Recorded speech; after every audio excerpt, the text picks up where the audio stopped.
وخشعت الأصوات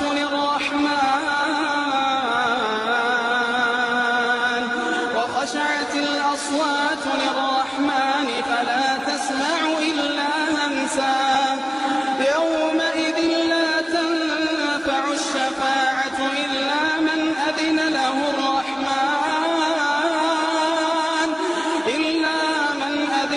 الرحمن ورضي له قولا يومئذ لا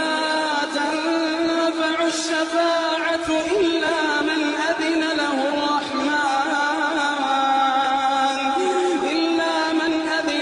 الرحمن ورضي له قولا يعلم ما